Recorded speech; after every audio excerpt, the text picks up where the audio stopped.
This video is an overview of a physics simulation animated by use of a compute shader. Each node is treated as a particle with forces acting on it, and every frame the GPU updates their positions. I will start the simulation by pressing 0. There are three main forces at play here. The first is node-to-node repulsion.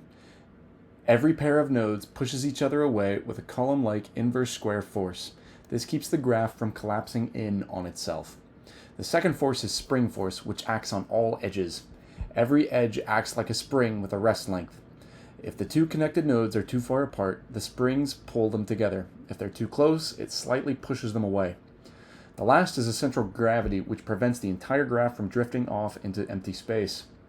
I chose to offload physics calculations to a compute shader, as they are very computationally expensive.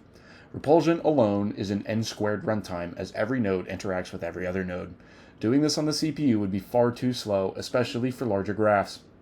The compute shader's main benefit is the ability to update thousands of pairwise interactions per frame in a fraction of the time.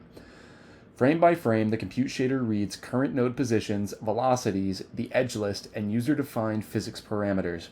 For every node, the shader loops over all other nodes for repulsion, loops over incident edges for spring force, applies light physics dampening, and integrates the velocity and position using Euler integration. New positions and velocities are written back to GPU memory, which the rendering pipeline uses to draw the graph. The addition and removal of nodes also shows these forces when a new body is introduced.